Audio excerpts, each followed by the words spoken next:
السلام علیکم، میں ہوں آپ کی میزبان رمائزہ اظہر اور آپ دیکھ رہے ہیں ویو ٹی وی۔ اس وقت میں موجود ہوں رمضان کے خصوصی پروگرام کے ساتھ۔ قرآن میں فرمایا گیا، رمضان وہ مہینہ ہے جس میں قرآن اتارا گیا، لوگوں کی ہدایت اور فرقان کے طور پر۔ رمضان کا پہلا عشرہ، عشرہ رحمت۔ ہم میں سے ہر ایک نے عشرہ رحمت کے بارے میں سنا ہوگا، لیکن کیا ہم اس کی اہمیت و فضیلت سے آگاہ ہیں؟ کیا ہم جانتے ہیں اس کے کیا فائدے ہیں اور اس میں کیسے دعا مانگنی ہے؟ اسی موضوع پر غور و فکر کرنے کے لیے میرے ساتھ اس وقت موجود ہیں HOD Islamic studies doctor Aurangzeb. السلام علیکم سر، کیسے ہیں آپ؟ الحمدللہ بالکل ٹھیک۔ تو سر، جیسے ہم عشرہ رحمت کی بات کرتے ہیں، ہر مسلمان یہ جانتا ہے، لیکن اس کی اہمیت و فضیلت سے آگاہ نہیں ہے، تو اس کا کیا کانسیپٹ ہے اسلام میں، یا کیا پس منظر ہے عشرہ رحمت کا؟ رسول اللہ صلی اللہ علیہ وسلم کے فرمان کے مطابق اس کا یعنی اس ماہ مقدس کا پہلا عشرہ رحمت ہے۔ دیکھیے، رحمت خداوندی کا نزول پورے سال، ہر لمحہ، ہر گھڑی نازل ہوتی ہے۔ اس کے لیے کوئی ایسا خاص متعین وقت نہیں ہے، ہر وقت اللہ کی رحمت نازل ہو رہی ہے۔ بس بات یہ ہے کہ ہمارا دل اس رحمت کو ریسیو کرتا ہے یا نہیں کرتا۔ جیسے ہماری آئی سائٹ ہوتی ہے، ہم دیکھ رہے ہوتے ہیں، جب مطلع صاف ہو، آلودگی نہ ہو، ہم دور دور کی چیزیں دیکھ رہے ہوتے ہیں، ہمیں نظر آ رہی ہوتی ہے۔ لیکن اگر ابر آلود ہو یا غبار آلود ہو، اسموک ہو یا بہت زیادہ آلودگی ہو، تو ہمیں قریب کی چیزیں بھی واضح نظر نہیں آتی اور دور کی تو بالکل بھی نظر نہیں آتی۔ اسی طرح اللہ کی رحمت ہر وقت، پورے سال، ہر لمحہ، ہر گھڑی وہ نازل ہو رہی ہے۔ اب رمضان جیسا مقدس مہینہ آیا تاکہ اس گناہوں کی آلودگی سے ہم پاکی حاصل کریں، اپنے دل کو پاک کریں، دل کے آئینے کو، دل کے ریسیور کو بالکل کلیئر کریں، تاکہ وہ رحمتوں سے ہم مستفید ہو سکیں، اس کا ایک امپیکٹ ہم پر پڑے۔ وہ لوگ جو پورے سال عبادت کرتے ہیں، پورے سال گناہوں سے بچتے ہیں، تو پہلے عشرے سے ہی ان پر وہ خاص رحمت متوجہ ہو جاتی ہے اور وہ اس برکت، فیوزات اور رحمت سے مستفید ہوتے ہیں۔ پھر آپ نے یہ سنا ہوگا نا، دوسرا عشرہ ہے مغفرت کا، یعنی وہ لوگ کہ جو کبھی تو نمازیں پڑھ رہے ہیں، کبھی نہیں پڑھ رہے، کبھی گناہ کر رہے ہیں، کبھی نیک کام بھی کر رہے ہیں، اب ان کے لیے ایک 10 دن کی پریکٹس گزر چکی، اب ان کا دل صاف ہوا اور وہ رحمت کے مستحق ہوئے۔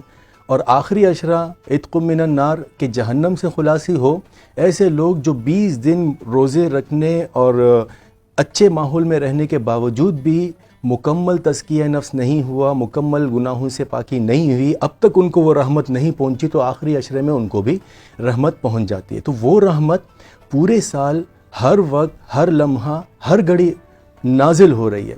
اسی لیے تو مشہور مقولہ ہے نا کہ برائے قدردان ہر شب شب قدر است۔ تم اپنے دل کو پاک کر کے دیکھو، تمہیں ہر رات لیلۃ القدر کی سی رحمت محسوس ہوگی۔ یہ اس کا پس منظر ہے کہ اپنے دلوں کو صاف کر کے گناہوں سے اور بغض، حسد، کینہ، نفرتوں سے صاف کرو تو اللہ کی رحمت متوجہ ہوگی۔ تو پہلا عشرہ رحمت ہے ان لوگوں کے لیے جو پورے سال اپنے آپ کو گناہوں سے بچاتے ہیں، تو وہ رمضان کے پہلے رات سے ہی اس خاص رحمت اور برکت سے مستفید ہوتے ہیں۔ جیسے سر عشرہ رحمت کی بات ہوتی ہے، تو اس میں ہم رحمت کو زیادہ اس کانسیپٹ میں لیا جاتا ہے کہ جب ہم دعا مانگتے ہیں تو یا اللہ ہم پہ رحم فرما، ہماری بخشش فرما۔ تو ایک تو رحمت یہ ہوتی ہے کہ ہم اپنے گناہوں کی مغفرت کروا رہے ہیں، بخشش کروا رہے ہیں، لیکن کیا جیسے کہ زندگیوں میں بھی ایک ہوتا ہے نا کہ اگر آپ پہ اللہ تعالیٰ کا رحم چل رہا ہو تو آپ کی زندگیوں میں سکون آنے لگتا ہے، رزق میں فراوانی ہوتی ہے، تو ایسی رحمت ہمیں ویسے بھی نظر آتی ہے یا یہ صرف گناہوں کی بخشش تک ہوتی ہے؟ یہ بڑا زبردست آپ نے سوال کیا، اللہ پر رحمت نازل فرمائے۔ ایک یہ تو دعاؤں کی قبولیت، سکون کا احساس ہونا، کاش کہ اس کو ہم سمجھ سکیں۔ میٹریلسٹک سوچ، ہماری مادہ پرستانہ ذہنیت دعا کی قبولیت اس کو سمجھتی ہے کہ جیسے ہم چاہ رہے ہیں ویسے ہمیں مل جائے، جو کچھ ہم مانگ رہے ہیں ہو بہو وہی چیز ہم کو مل جائے، یا یہ کہ ہمیں کوئی ٹینشن، کوئی غم، کوئی تکلیف میٹریلسٹکلی نہ ہو۔ جبکہ دین آسائش اور راحت اسپریچول پیورٹی کو کہتا ہے کہ آپ کا تزکیہ نفس، دل میں اللہ کی محبت اور آخرت کا شوق پیدا ہو، دنیا کو واقعی دارالامتحان سمجھیں۔ اصل یہ رحمت ہے اللہ تعالیٰ کی، من یرید اللہ بہ خیرا یفقہہ فی الدین، جس سے اللہ خیر کا ارادہ کرتے ہیں اسے دین کی سمجھ دیتے ہیں۔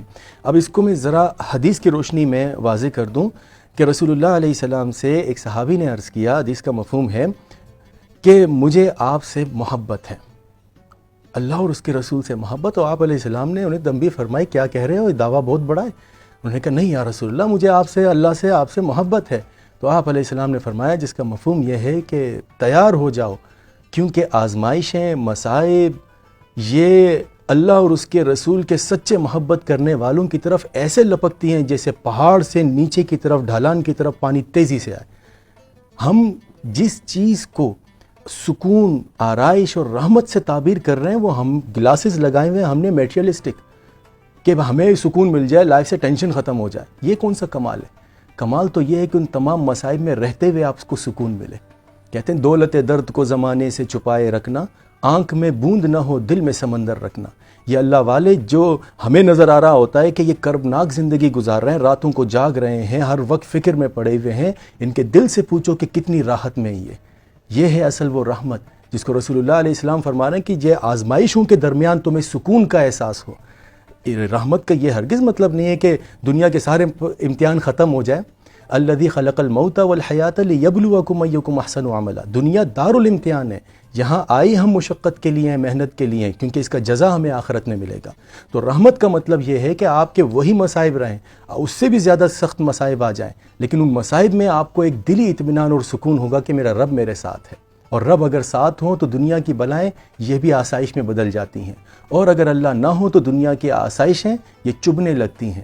رسول اللہ علیہ السلام نے حضرت عمر رضی اللہ تعالیٰ عنہ سے ایک دفعہ فرمایا تھا کہ یہ کیا سوچ ہے تمہاری کہ روم و فارس کے بادشاہ آسائش میں ہیں اور ہم یوں مصائب میں. آپ علیہ السلام کے بدن مبارک پر چٹائی کے نشان تھے. تو آپ علیہ السلام نے فرمایا کیا جاہلیت کی بات کر رہے ہو آسائش کی؟ ہماری اور اس دنیا کا تعلق یہ ہے کہ مسافر آیا, آرام کیا اور چل دیا. دنیا میں رہ کر آسائشوں کو رحمت سمجھنا یہ ایک مس کانسیپٹ ہے.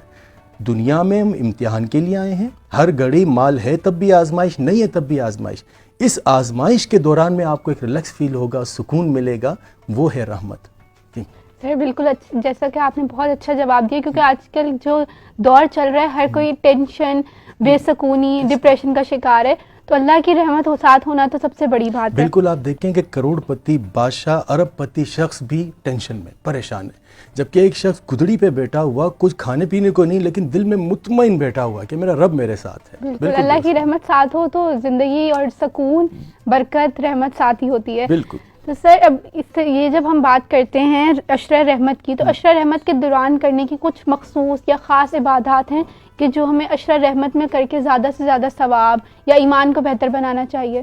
دیکھیں روزے کا مقصد کیا ہے؟ اللہ تعالیٰ فرماتے ہیں کہ لعلکم تتقون, تاکہ تم گناہوں سے پاک ہو جاؤ. میں پھر وہ بات دہرا دوں کہ رحمت پہلے سے موجود ہے ہر وقت. یا اللہ کی رحمت نہ ہوتی تو یہ کائنات کا نظام ایسے نہ چل رہا ہوتا. ہم سب اگر جی رہے ہیں اللہ کے فضل اور اس کی رحمت کے طفیل ہی جی رہے ہیں. مسئلہ یہ ہے کہ ہمارے گناہ اور رکاوٹیں ہیں اس رحمت سے استفادہ کرنے کے لیے. تو یہ گناہ ہٹیں تو یعنی ایسا نہیں ہے کہ ہم رحمت اب آئے گی. میں کہہ رہا ہوں پریزنس آف رحمہ ہر وقت ہے, بس اپنے دل کو پاک کرنے کی ضرورت ہے اس وقت.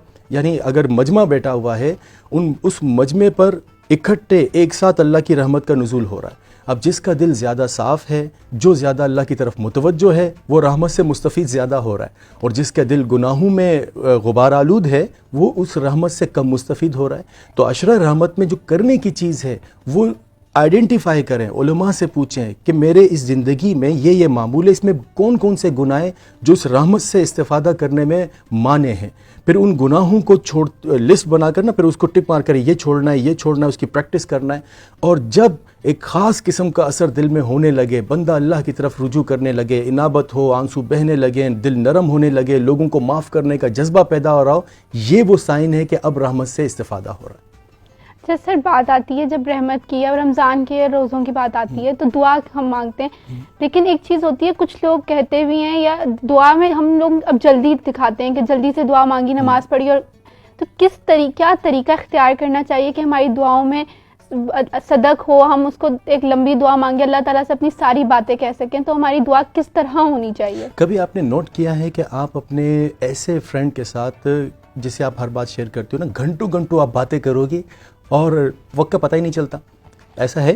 جی جی. آپ گھنٹوں بیٹھی رہیں گی کیونکہ اس کی اہمیت آپ کے دل میں, اس کی دوستی, اس کی رفاقت, بس یہ احساس جب اللہ سے ہونے لگے نا تو پھر راتیں گزر جاتی ہیں پتہ نہیں چلتا. جیسے میں بات کر رہا ہوں، میری آڈینس مجھے سن رہی ہے، اس سے زیادہ اللہ ہمارے دل کی باتوں کو بھی سنتے ہیں. بس جس دن ہمیں یہ احساس ہو جائے، جیسے آپ نے وہ دیکھا ہوگا نا، کیمرے کی آنکھ آپ کو دیکھ رہی ہے تو ہم بالکل الرٹ ہو کے چلتے ہیں.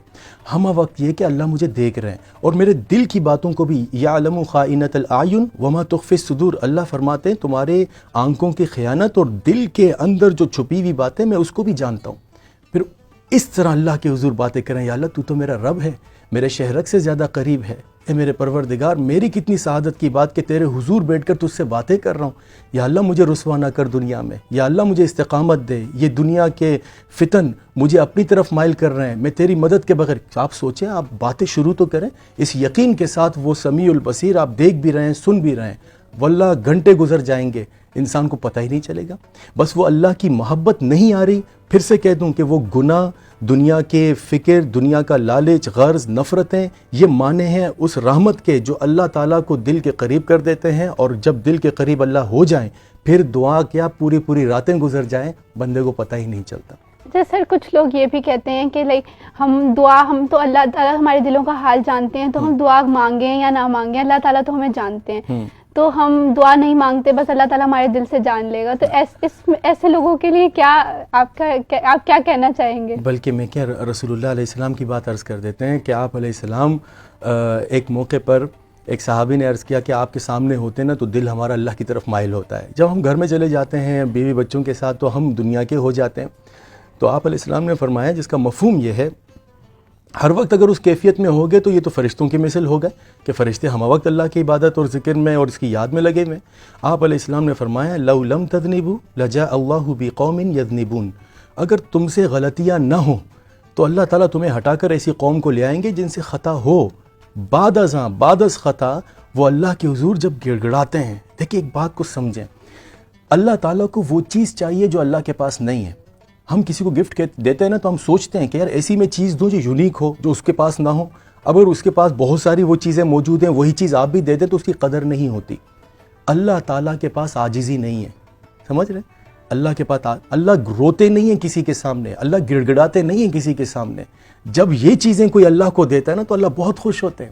رسول اللہ علیہ السلام فرماتے ہیں کہ تم سے خطا نہ ہو، یہ گریا و فریاد تم نہ کرو تو تمہیں ہٹا کر اللہ ایسی دوسری مخلوق لے آئیں گے جن سے خطا اور اپنی گناہوں کی بخشش مانگنے کے لیے گڑ گڑائیں، مانگیں، تضرع.